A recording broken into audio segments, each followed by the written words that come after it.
everybody, or good afternoon, depending on what time zone you're in, for those of you who are online. Every year, they tell me that the time slot for this portion of convention is 15 minutes, and I always think that's way too long, because I'd always rather make space to hear from people who I think are far more interesting than me to listen to. But it turns out that this time I actually have a lot to say, so please get comfortable. I'm very pleased to welcome all of you to the NFU's 53rd Annual National Convention. Our theme this year is Confronting Concentration. Over the past few years, we've had to learn some new tricks and moved our last two conventions online. This gave us some interesting challenges and opportunities. This time, we're trying something new again, a hybrid convention that could be attended online via Zoom, as well as in person here in Saskatoon. That means we've had to make some changes to accommodate the technology that we need to make this work. But we have high hopes that this is going to give us the best of both worlds, a chance at the camaraderie that we've missed among old friends, as well as an opportunity to participate without having to leave our farms. Our fantastic convention chairs are going to be talking us through this setup as we go along, but please don't hesitate to ask questions when you need to. We're all going to do our best to provide a seamless convention experience over the next few days, but if there are any hiccups, I'm going to ask in advance for your patience and understanding. And speaking of patience and understanding, I want to acknowledge that while we're all very excited to be joining mostly in person again, we do need to be aware, as you can hear from my voice, that we're still in a bit of a precarious public health situation, and that none of us can know what health concerns someone else may have. Of course, one of our traditions in the NFU is to look out for the needs of our neighbors and to take thought for the common good. Public health advice currently is to wear masks if possible when you're in enclosed or crowded spaces, and we encourage everyone to make choices that suit their needs accordingly. We will have a small supply of masks available if you do not have your own. I'd like to extend a warm welcome to all of you here in Saskatoon, as well as the delegates, members, and guests joining us via Zoom on the big screen in the convention hall. We'll see your faces periodically. I'd especially like to thank Amber and Anna and Jesse for the lovely Mystica, and Amber for the territorial acknowledgement, and to recognize Marin as our special guest from the city of Saskatoon, as well as our guest speakers, and of course to let you know that our keynote speaker tonight will be the distinguished Cree journalist Doug Cuthand. Our sponsors for this convention, next slide please, are the Canadian Grain Commission, the Agricultural Union of the Public Service Alliance of Canada, Unifor, my old comrades at the UFCW, PSAC, the Grain and General Services Union, and the City of Saskatoon. On behalf of the membership of the NFU, I'd like to thank you all for your support for this convention and for all of the other work that we're able to accomplish together over the course of the year on behalf of farmers, ranchers, farm workers, workers in the broader agricultural sector, and the wider public. Next slide, please. We're going to hear over the next few days about the various ways that we as individuals and as a collective movement can have an impact on the systemic challenges facing farmers and the food sovereignty movement. We are farmers and ranchers growing food and raising livestock in an environment where every aspect of society is increasingly trending towards just a handful of powerful controlling interests. When you're just one individual, just one farm partnership, one family farm, or one associate member who supports the work of food sovereignty and justice, it can be overwhelming or intimidating to think about the scope and scale of the issues facing us, let alone to figure out how you can make a difference and have a positive impact on our farms, in our communities, in agriculture, and in the wider society that we inhabit. Like all of you, I came to the NFU to find people who share my concerns and face the same challenges, who are willing to share expertise and a thirst for learning about the economic and social forces shaping the agricultural systems in which we operate. and most importantly, those who are willing to work together to confront those powerful interests together. Well, okay, some of you came to the NFU just because your parents brought you in a stroller way back when, but we're grateful that you're still here for the same reason as the rest of us, that there are few things more powerful than a group of dedicated people determined to make change against tough odds. The NFU does not shy away from public confrontations with international conglomerates, with stables of lawyers and corporate boards that control hundreds of millions of dollars, if not billions. But the fact of the matter is that we sometimes win those confrontations, and we can make them change the way they do business. And we do have the power to make governments hear our needs and persuade them to live up to the mandate they have to serve on behalf of the people, the farmers and ranchers and all of us who need to eat, hopefully, 3 times a day. Our track record of confronting concentration is one of wins and losses, but overall, it's not too bad in the grand scheme of things. And over the course of the next few days, we're going to dig into why that is and how we can accomplish even more of those wins on your behalf. Sorry about this. As we hear from expert and insightful speakers over the course of the next few days, I hope one idea is going to rest as a foundation in your minds as an answer to the question, how do we successfully confront these behemoth industries and conglomerates that shape and influence our lives? The answer has to be that we build a movement. And even as the number of farmers in Canada continues its decades-long downward trend, the NFU is growing. One of the main drivers of that growth is our habit of always questioning. And sometimes we end up reflecting those questions upon ourselves, who we are as members of the NFU, and how do we represent the future of agriculture. As a result, the delegates at last year's convention chose to broaden our movement and welcome farm worker members and expand our democratic structure by creating a caucus and elected representation for NFU farmers who are Black, Indigenous, and people of color. These members have brought new faces, ideas, and enthusiasm to our movement. We've seen member enthusiasm drive the creation of a working group of 2S LGBTQ+ farmers and farm workers that meet regularly. The face of the NFU is changing and ultimately reflecting the future of farming and food sovereignty.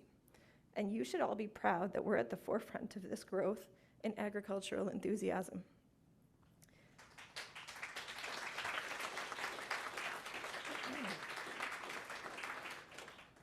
Many new members have joined us here at their first NFU convention, and I hope that your experience is as positive and as full of learning and friendship as mine has been so far.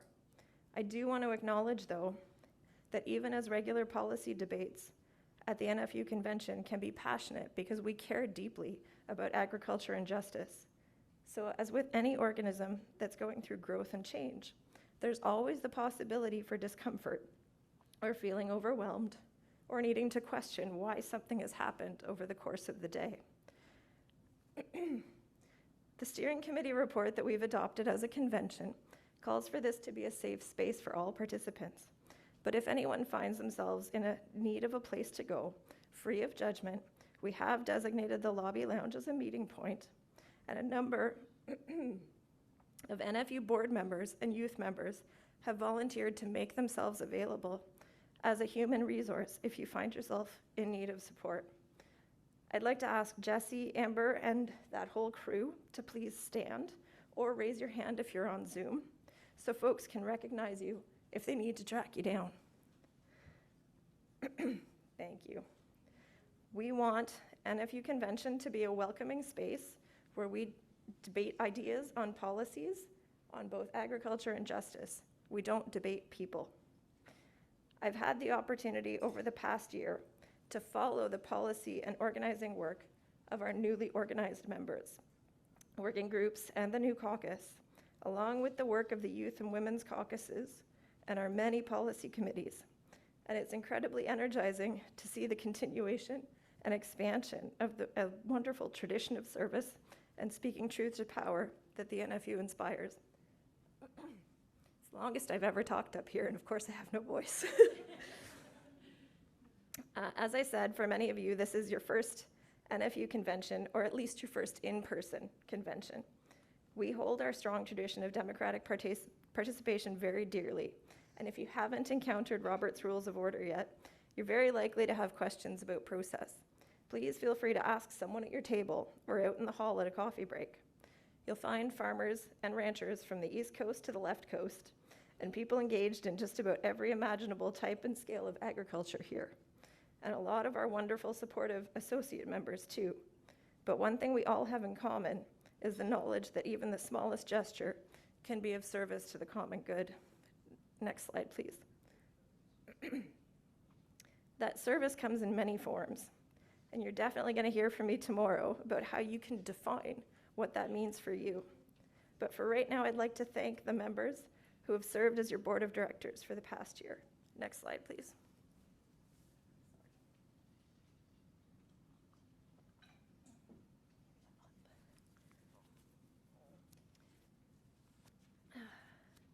These folks have considered proposals, held insightful debates, and made decisions on your behalf that have brought your concerns and needs to the doorstep of federal and provincial government officials. Next slide, please. They've sweated over budget allocations. They've approved hiring some dynamic new staff while supporting the superstar staff that we already have on board. Next slide, please. They've brought forward concerns from the regions to enable cross-country discussion and built upon the sense of solidarity that is the core of the NFU. What matters to farmers in one part of this land also needs to matter to farmers elsewhere, because we're all in this together. Next slide, please. And these are your board members who either are retiring or have already retired this year, after wearing multiple hats at the board level over varying lengths of terms. As you can see, my name is up there too. It's been a real honor to serve with the incredibly smart, compassionate, and determined individuals that you've chosen as your representatives in the various roles that I've held on the national board since 2017. Basic math tells me that that's only 5 years. But there have been some tumultuous times in those 5 years, not the least of which was, of course, a global pandemic. I'm very proud to be stepping back with the NFU positioned strongly for growth and continued success in the coming years, with a palpable vibrancy that is frankly at odds with the depths of the problems that we face in agriculture these days. I count myself very lucky to be able to say that nothing we faced together ever felt too overwhelming when we knew that we were facing things together as a team.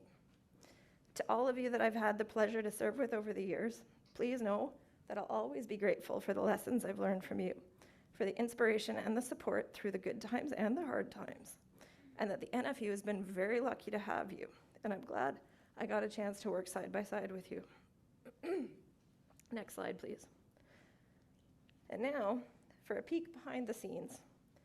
The NFU is a grassroots, membership-based organization, and for those of us that are lucky enough to volunteer on working groups, policy committees, or a local executive, we know that none of us can do this alone. It takes a team. The NFU's official mission statement is strong communities, sound policies, and sustainable farms. But we don't just advocate for strong and revitalized rural communities that most of us live in.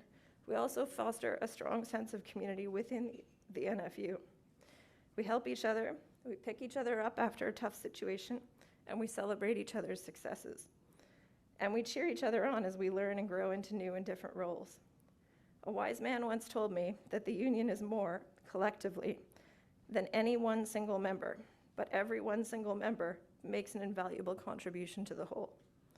Supporting it all, though, is our dedicated staff, our backbone, our strong right hand. Sorry, lefties. But maybe I should stop with the metaphors and just give them their accolades. Next slide, please. There's a lot to say about what the NFU staff do to support the working goals of you as the membership. For the past few months, Mara and Ashley have been job sharing the ED and executive manager role, while Mara takes a partial sabbatical opportunity to improve her French skills during immersion in Paris. They've all heard me say it before, but now I have an opportunity to give them credit publicly. My thanks to Mara for taking advantage of this opportunity to bring more bilingualism to the NFU. and for deciding to maintain part-time hours with the NFU despite the 6 to 8 hour time difference you've had to juggle. Looking forward to seeing you back next month. To Ashley, who's joining us for convention, to ensure the smooth functioning of this first ever national scope hybrid event across multiple time zones, thank you for agreeing to step up to this temporary challenge in addition to your regular duties with NFU Ontario. And my thanks again to Krista and all the NFUO staff and regional council who helped to make this possible. For Joan and Anne, Anne's in the office this week and won't hear this, but later you can clap loud enough for her to hear it. The membership and administrative services you provide to this organization are invaluable, and your patience in dealing with farmers who miss publication deadlines is ridiculously vast. I know that I'm speaking specifically for myself on that, but, well, Joan's had to chase a few others as well over the years. I'd also like to welcome Anne aboard, having taken over for Bev in the office after her retirement. And Kathy and Darren are soon to be joined remotely by John as our powerhouse policy team. They're incredibly sharp thinkers with depth of insight into complex problems and a capacity for innovative solutions that continues to astound me. You have my thanks for the knowledge you've shared, the vigorous debates, and the dedication to building a movement based on knowledge, solidarity, and the collective power of farmers and food sovereignty.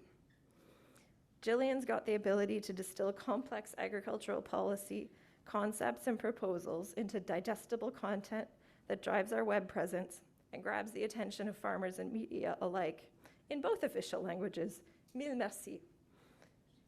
All of our staff have their areas of specialty and expertise, but they also selflessly pitch in to help their colleagues when needed. And from those who have been with the NFU for many harvests, to those who are so new, I almost didn't have a picture for them yet. Please accept our thanks for all your time and effort and passion. Next slide, please. We're now lucky enough as an organization to have staff from coast to coast supplementing our core in the Saskatoon office, with the most recent additions of Hannah Kaya, based out of Quebec, and Nassim Hakimian, based out of Montreal, as our new communications and project manager, who's so new. She is not even on the slide yet, but she is joining us, hopefully, online through the Zoom, as well as John Mills, who's, of course, a transplant from a stalwart Region 3 NFU family, but now based out of BC, joining with Camille in Ontario, and Rebecca in Nova Scotia, who just completed her contract as support staff for the Women's Caucus. We're very lucky as a membership-based organization to have so many farmers and farm workers willing to bring their off-farm skills to the work of the union. And Suzanne and Krista oversee the affairs of the New Brunswick and Ontario offices, including a great team in NFU Ontario office. And I want to make sure to highlight them as well. We're very grateful to all of them for all their work. Next slide, please. So this would be a great time for those of you who've joined the Zoom online to find the tab that's probably at the bottom of your screen that's called Reactions, and give these folks a hand with the clap icon or anything that shows how much we should be celebrating all these fine folks. As your national and board and executive members, national staff and regional staff, and please, a round of applause for all these folks from those of us here in Saskatoon.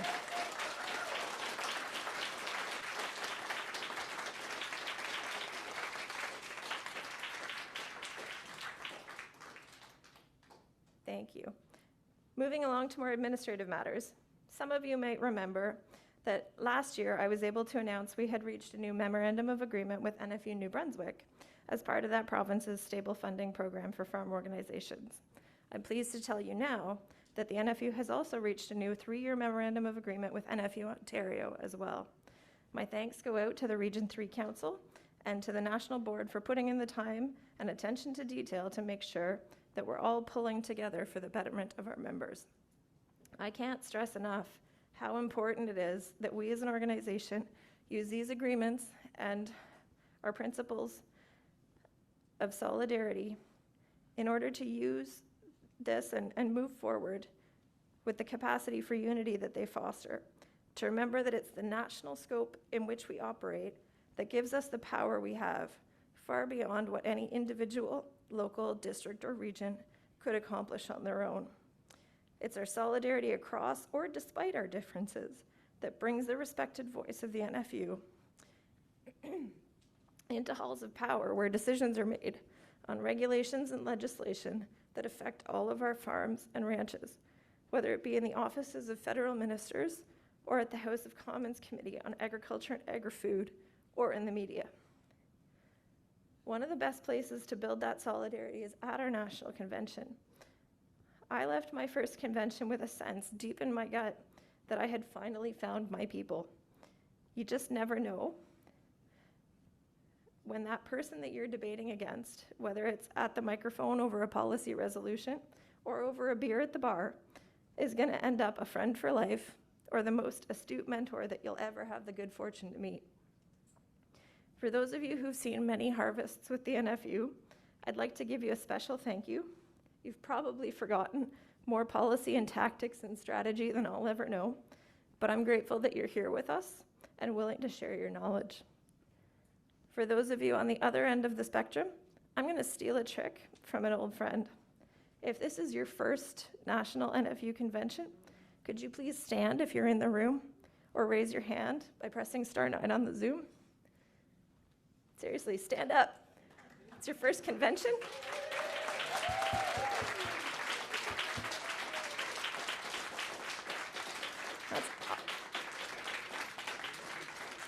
That's wonderful, thank you. I'd like to extend a special welcome to all of you. I hope that you find these next few days interesting and exciting and a great chance to make new friends. For all of you attending the convention via Zoom, I want to thank you all for attending as well. Even though you're at home, you're still taking time from your farms to listen, learn, and debate on issues that are important to our future. The choices that you consider over the next few days will have an impact on the direction that this organization takes. As we work together to confront concentration and make sure that the voices of farmers, ranchers, and supporters of food sovereignty are heard. Your work here is important, and it's going to make a difference to the future of your farms. So thank you very much for showing up, and I hope you have a great convention.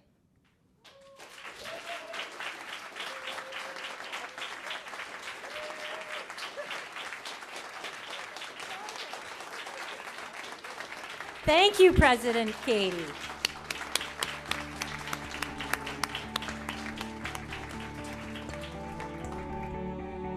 Thank you so much for your years of dedicated work for the National Farmers Union.